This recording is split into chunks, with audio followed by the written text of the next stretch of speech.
Wow, you guys look great. Turn to somebody and say, you look great. You look great. Awesome. You look great. It's a little low here. Let me just pick this up. We have about 2 weeks before we start our life group.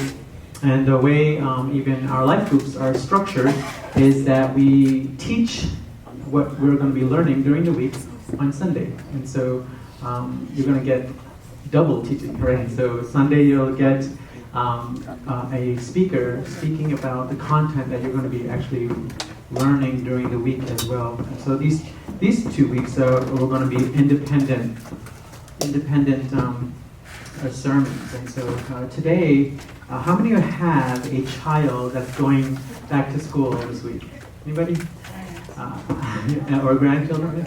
I have a son, he's 3, and he is going to be starting school. Amen. And so there is some form of school for him this week, and so first time, and Judah is really enjoying because he just went to orientation and he's excited about school, and I'm excited that I have some time off without him. How many know parents need a break, right?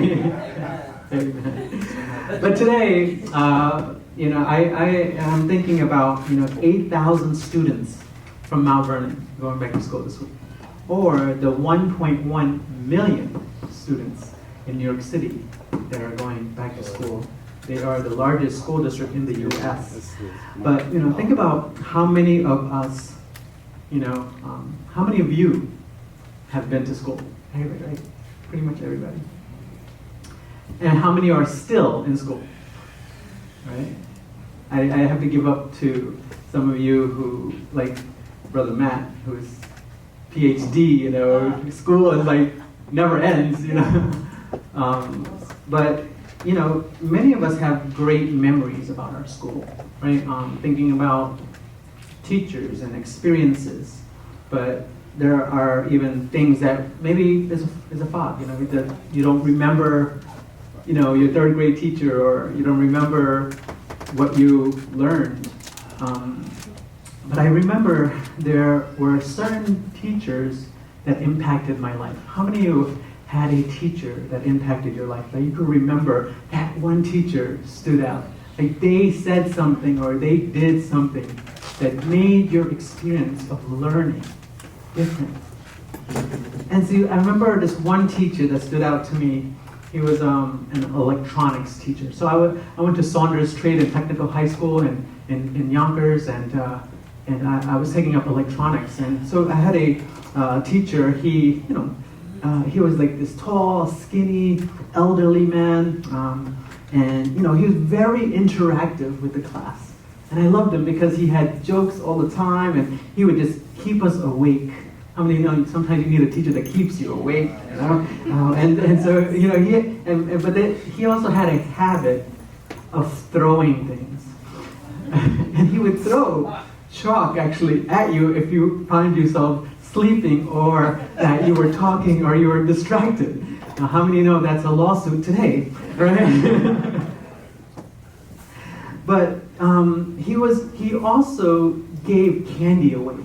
So if you knew the answer to something, right, he would just toss you, this lollipop or Tootsie Roll, or how many remember Tootsie Rolls, right? And he would give all this candy, and that's why I have cavities today. And so, but he was so fun, and it was just easier to grasp the information that he was teaching. And I believe that he was one of the major influences in my life to make a decision to go into electrical engineering. And so going into engineering in college, think about, the teachers there, and thinking about, what positive differences that they have made, or even some of them, they were just negative influences, and they were not the teachers that I would want to go back and see and visit, right? And how many know that the teachers, they alter some of our futures, right? And so whether it's negative or positive, they can alter our future. And every one of us have learned, or are learning, or will learn. All of us are students, and if all of us are students, Think about it. Who is our teacher? Whether you're in a formal school or not, we're all learning. But the question is, who is our teacher? Who is teaching us how to make wise life decisions? Who is teaching us how to be a good husband or a good wife? Who is teaching us how to be a good father or a good mother? Who is teaching us how to have healthy friendships and how to deal with conflict? Who is teaching us how to forgive? Who is teaching us about God? See, every one of us are being taught, but not all our teachers are good teachers. That's right. One of the big differences between high school and college was that in college you could actually pick your teacher. In high school, you had to go to that teacher. But in college, you can go and pick the teacher that you would want. So think about if you were taking Physics 101, and there would be about 3 or 4 different times that class would be during the day. So maybe it's one in the morning, one in the afternoon, mid-afternoon, and maybe in the evening. And every one of them maybe have a different teacher. So, you would ask people, did you have Dr. So-and-so or this person, how is that teacher? And based on their answer, based on their experience, you choose the teacher because if someone else had a good experience, you would probably have a good experience. And so it was very important that whatever class you were taking was highly dependent on who the teacher was. That no matter what the content was, the teacher made the difference. How do we know which teacher to choose? What makes a good teacher? Well, I'm glad that you asked, because today, that's what we're going to learn. In this title, I put the title, Back to School, Choose Your Teacher Wisely. Somebody say, choose. Choose your teacher. Your teacher Wisely. wisely. Let's pray. Father, I thank you. Thank you that my words can't do anything. It doesn't transform anybody's lives, but your words do. Your words brings life. It transforms us. And so I pray, oh God, that you and your words will be funneled through me, that I would just be a mouthpiece and just declare what you want to declare and teach us what you want to teach us. Holy Spirit, have your way in Jesus' name. And everyone said? Amen. Our text comes from Luke chapter 6, starting with verse 39. Luke chapter 6, starting with verse 39. And it reads like this. He also told them this parable. Can the blind lead the blind? Will they not both fall into a pit? Verse 40. The student is not above the teacher, but everyone who is fully trained will be like their teacher. Jesus grew up as a Jew. And so to understand some of the teaching styles or how people learned, you have to enter into that culture. And so as you enter into the Jewish culture, the little children would actually learn the first 5 books of this Jewish scripture, which we know is as Torah, right? Genesis, Exodus, Leviticus, Numbers, Deuteronomy. And they would memorize those 5 books probably until they're 6 years old. They would actually know it. And as they're growing, and because this is basically everything foundational, right, to their living and decision-making and family, and everything revolved around Jewish scriptures. Their lifestyle, everything.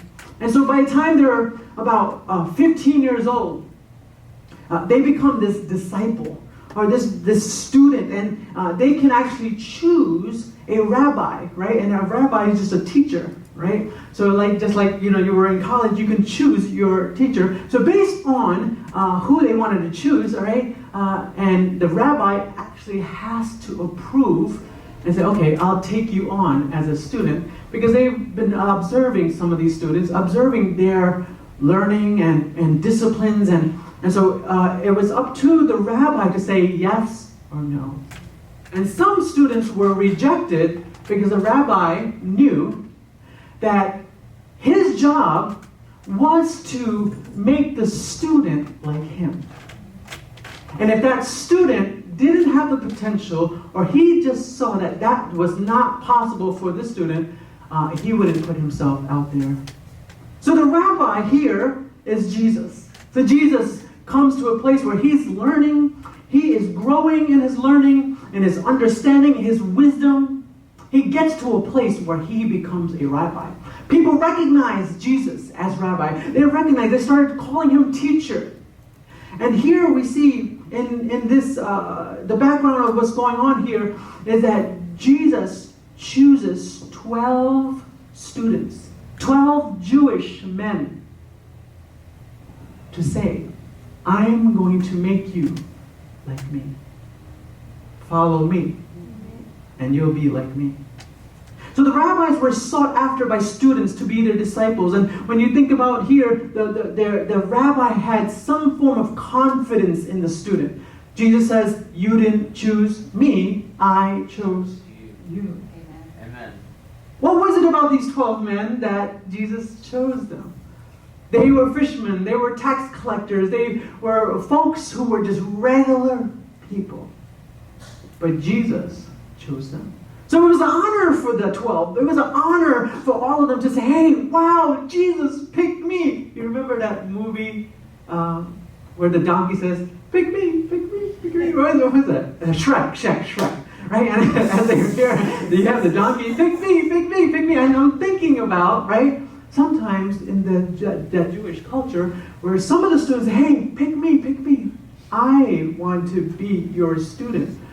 But Jesus chose them. And Jesus chose them, and here we see that that there is this goal where he is saying, I'm going to transform the lives of these 12 learning men. And as they're following me, they're going to become like their teacher. As followers of Jesus, you and I are called disciples. Yes. Which just means that we're students. That as we're following Christ, the goal is to be like Christ. Amen. Just like we see in the Jewish culture. So Luke chapter 6, we see that Jesus speaks about two different people. One is the blind. Somebody say the blind. And the other is the teacher. Somebody say the teacher. And so we see here, the first point I want to bring up is process. Somebody say process. That there is a process, or there is this value placed on the process. But if you look at how Jesus is speaking here in the parable, he says, will the blind believe the blind, and they fall into the pit, right? And here we see that the other one is that the teacher is teaching the student, and as the student becomes fully trained, they will become their teacher. And so we see there are two goals. There one that falls in a pit, and another one actually becomes like their teacher. But the value was not placed on the place or the goal. The value was placed on the process. And the value is in the process, not the place. See, your process will determine your place. That's right. See, many people become Christians because they want to go to heaven and not hell, right? How many rather choose heaven than hell, right? Like everybody would, hey, everybody's a Christian now, right? And that's what people do. And so their focus is on the place. So they make a decision based on the destination. I want to go to hell, I just want to go to heaven. But Jesus didn't choose his disciples, all right, to just take them to heaven. Because if he chose them, he would say, okay, here is a wrap, right?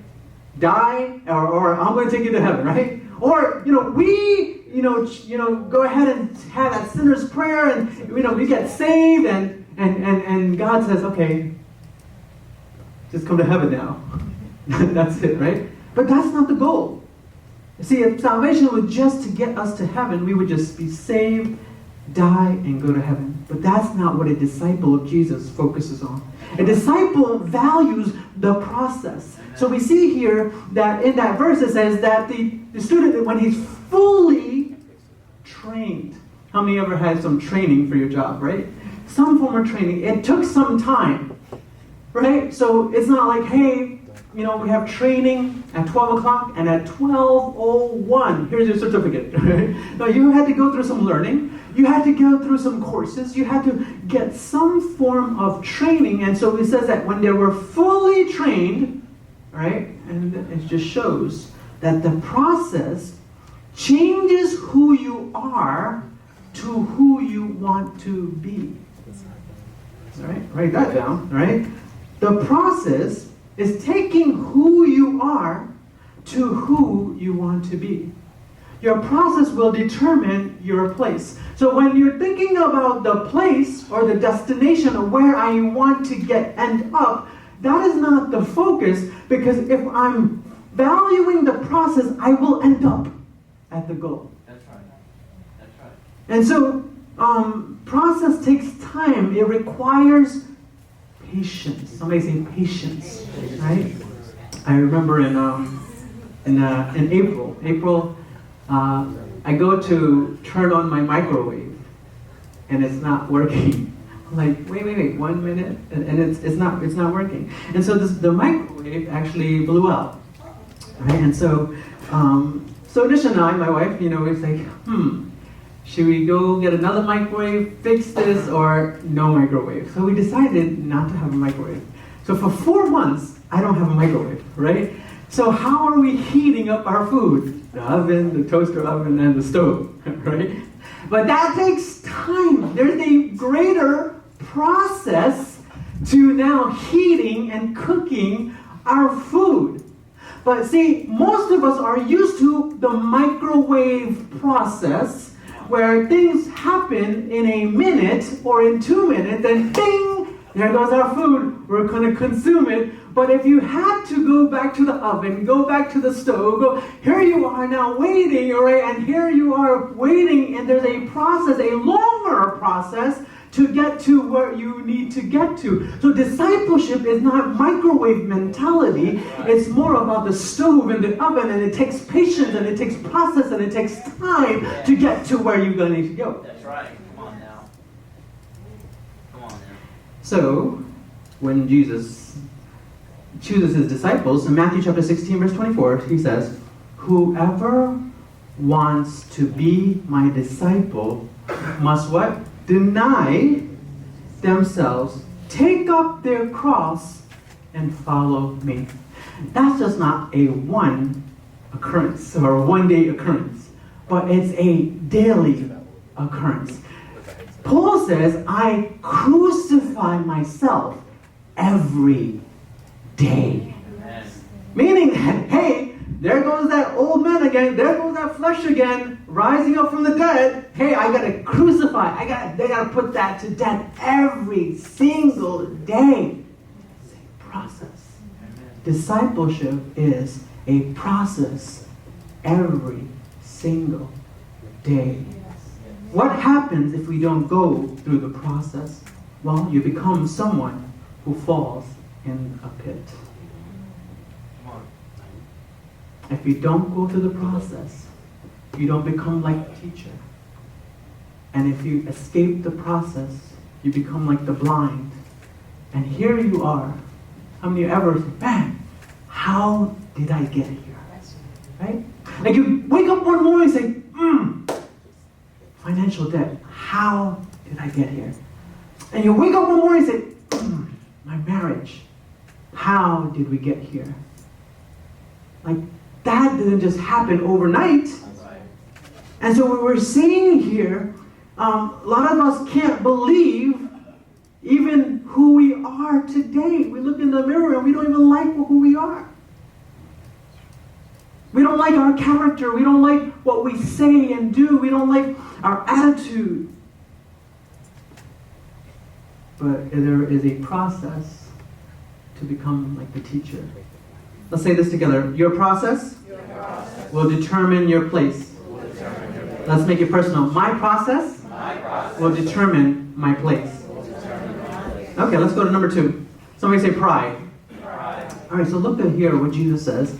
He says, the student is not above the teacher. The student is not above the teacher. You see, there were many teachers of the law at that time. And none of them were willing to learn anything new. They were so focused on what they were brought up with. This is the law of Moses. This is what we were brought up with. This is what we learned from the beginning. And so Jesus starts to teach. And Scripture says, when the people start to hear it, say, whoa, we've never heard this kind of teaching before. Right. He teaches with authority. Yes. Amen. Like he actually believes what he says. Right. He actually practices what he preaches. Right. There's so much authority in what Jesus is teaching. And it's not like what we hear from the Sadducees and the Pharisees, who are the teachers of the law, because what they teach, they don't actually practice.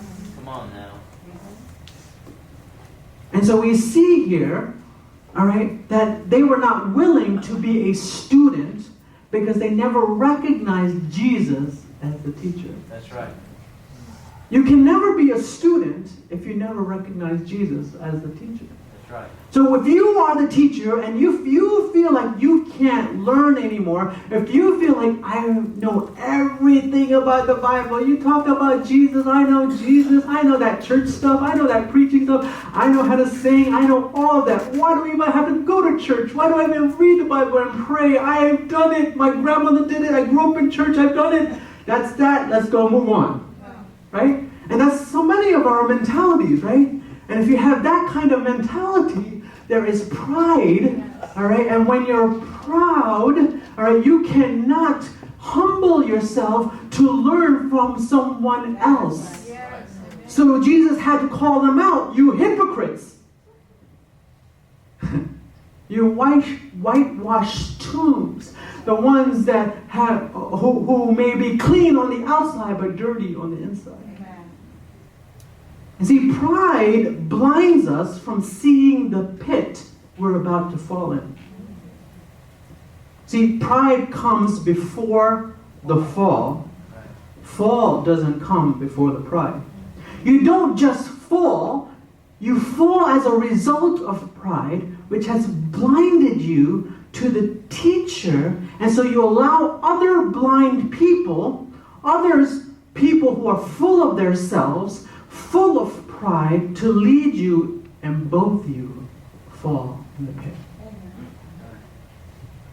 I used to have our church had a minivan where on both of the side mirrors had indicators, right? And these indicators would tell you if there's a car next to you.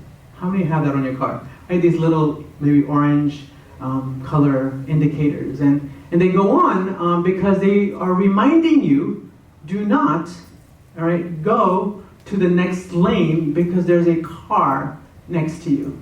And I remember the minivan actually, if you had put the signal to the left, right, not only the indicator would come on, all right, if there's a car next to you, but it would actually beep, right, just reminding you, if you turned, you're going to hit another car. And it's called blind side, right? Your blind side. There are things that you can't see, but you need indicators to tell you, to remind you that there is something near you, okay, that if you turned that way, you're going to get into an accident. And when you have pride, you're blind to your blind spots because you think you know where to go, and when you don't adhere to advice and godly advice, and when people tell you don't do something, it's not because they don't love you or want to restrict you. They're trying to protect you from making an accident and falling into the pit with the other blind people. So Jesus is saying that the student is not above the teacher. So there is a hierarchy that the teacher is the teacher and the student is the student. That you must learn, all right, from somebody. And Jesus declares to be the rabbi. He's saying, listen, if you're a disciple of Christ, I am the teacher and you are the student. And you have to get that role right. Because if you mix it up, you start to teach yourself and you find yourself by yourself in the pit with other blind people who declare that I have no Savior, I have no teacher. Come on now. Come on. There's a verse in 2 Corinthians chapter 10, verse 4. It says, the weapons that we fight are not weapons of the world. On the contrary, they are divine power to demolish strongholds. And that verse even talks about how we have to take captive every thought. So, let's be really, really real and practical, right? I've been married 16 years, been with the same woman for 24 years, but there has been times when there have been thoughts of divorce, right? So I have to come back, right, and captivate that thought. Hey, take a hold of that thought and say,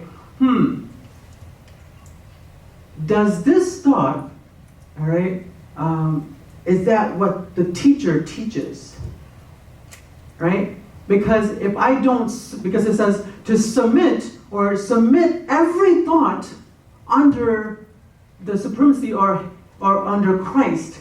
So if he's the teacher, I'm going to submit and make every thought a student. So I have to teach and retrain, okay, the mindset of certain thoughts in my head and thoughts in me, all right, to conform or to relearn based on what the teacher is teaching. That's right. But if I don't know what the teacher is teaching, I'm going to be left with my own thoughts, and I'm going to act on those captive thoughts that are in my head, and now I start to act upon it, all right, and make decisions based on that. But the teacher never told me, all right, that was the right thing to do, because I've never been. If I'm not listening to the teacher, if I think I can teach myself, I know how to be married, I know how to raise my kids, I know how to handle my finances, but you're broke, you have no money in the bank, it's withdrawn, and you know that you need advice, you need counsel, but you don't want to get counsel. Why? Because there's pride inside your life, and you need to submit that pride to the teacher, and when you humble yourself, the Bible says he will lift you up. Yes. The only way you can be lifted up if you submit and humble yourself. But if you're high and mighty, there's no way to go up, but down. Here we see that there's pride. So who is a teacher? Who is a teacher? Here's the last one. Somebody say person. Person. Who am I spending time with? The blind or the teacher? Because I'm going to become who I'm with. Come on. Let me say that again. There's two people, right? Two characters. The blind and the teacher. Who am I spending time with? Because I'm going to become like the one I spend time with. That's right. And so Luke chapter 6, here we see that he talks about the blind and the teacher. He says, the person, right? The person is very important. And that person is the teacher. And he's saying, I'm going to go through this process to become like the teacher. See, Jesus as rabbi, as a teacher, chooses the 12 that he wanted to teach and to train and to equip so that they will be like him. Doesn't mean that they would be a duplicate of him, but the character of Christ would be recognized in the ones that were following him. But to be like him, they had to be with him. You see, in Mark chapter 3, verse 14, look at what Jesus does and what he says that he chooses them. So Jesus appointed 12 that they may be what? With him. See, we talk about the preaching and the authority and to drive out demons and to heal and do all those things. But the first thing that Jesus says I have called you to be with me. Because if you can't be with me, all of this doesn't have any power. Amen. That's right. And you can preach without power. That's right.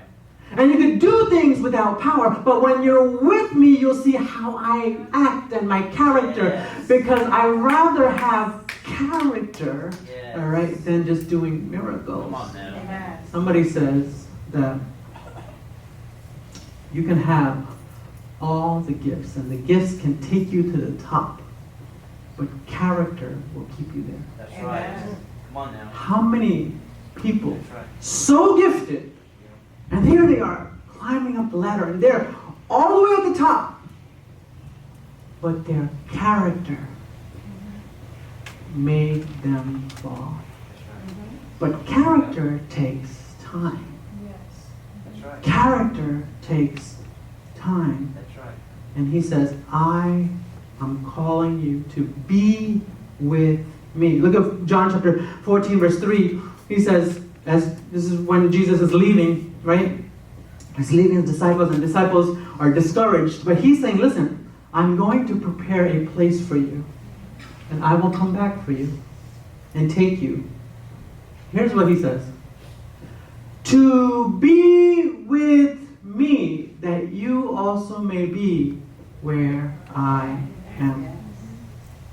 You see, heaven is beautiful and desirable only because Jesus is there. That's right. Come on now. All of us want, hey, I want to go to heaven, I want to have this eternal life, I want to have the gold, I want to have the streets, I want to have the authority, I want to have all this stuff. And no, but if Jesus is not there, there's no heaven. That's right. Amen. Come on now. So he says, so that you would be with me. You know, Jesus wants to be with his disciples. Amen. Jesus wants to be with you. Yeah. That's why he has gone for us to go through this process, that all our life is becoming like Christ, so that in the culmination of time, when Jesus comes back, we would have so much desire and be ready to be with him. But if you never followed him, why would you want to go to heaven? Amen. Come on now. Because the very person that he's asking you to follow is the one that heaven is joyous and beautiful to be with. It's because of him, and you've been following him and obeying him and Yes. living for him and, you know, working for him, and it was all about Jesus. And so at that moment when you meet him, Yes. hey, you're looking forward to that. Yes. How many say, oh man, I just want to live a little bit longer. I want to live a little bit longer. But a lot of us, there was such a tension in Paul's life. You know, if I'm absent in the body, I'm present with the Lord. But I have a tension. I want to preach here. I want to spread the gospel. There's a tension, and he had such a desire just to be with Yes. Jesus. Amen. How many of us have that desire? Here's 1 John chapter 3, verse 2. He says, see, John is one of the 12, right? His disciple. And he's writing this letter in 1 John. And here's what he describes. He says, dear friends, now we are children of God. What we will be has not yet been made known. Come on now. But we know that when Christ appears, we shall be like him, for we shall see him as he is. Why are we going to be like him? Because the disciple always becomes like the teacher. That's right. Come on now. So Amen. all your life, this whole process, right? Let's just say you live up to 80, 90 years old, right? That whole, you're still in the process of being That's discipled. right. Yes. Amen. He said, until Jesus comes. Until Jesus comes. Yes. That's the only time where things will change and you actually be like Jesus. And what stood out about the disciples? Look at Acts chapter 4, verse 13. Acts chapter 4, verse 13. When they saw the courage of Peter and John and realized that they were doctors? No. And realized they had status? No. They said unschooled, ordinary men. They were astonished. They were taken back. Right? And said, they took note Amen. of how they spoke? No. How much Greek and Hebrew they knew? No. But that these men had been with Jesus. Oh my God. What? How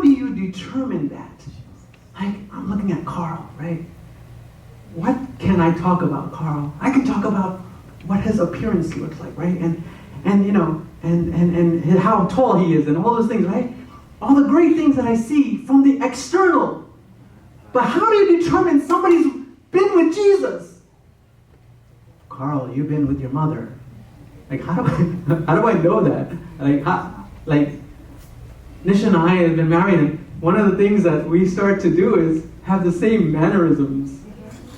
Start to complete each other's sentences and know certain thoughts. Why? Because we've been together for so long that we start to mimic and imitate one another because we've seen it so many times, rehearsed it so many times. Our intimacy has been together for so long, and this is what they saw in Peter and John. They have been with Jesus because they've been with Jesus for so long. They talked like Jesus, walked like Jesus, bold like Jesus, preached like Jesus. There was something about their character that they couldn't say, hey, listen, I know somebody like that. Somebody we put on the cross. Somebody that we crucified. I know what's the name? It's Jesus. It's the very ones that they're mimicking. These are disciples of Christ. That's the only thing I want people to know me by. That I'm a disciple of Christ. I'm not the pastor. I'm not anything else. Don't know me by anybody else. But just know that I am a disciple of Christ. How about you? I don't want to be known by my money, by my house, by my car, by nothing else. I just want to be known that Joy is a follower of Jesus, and I'm following him till I die.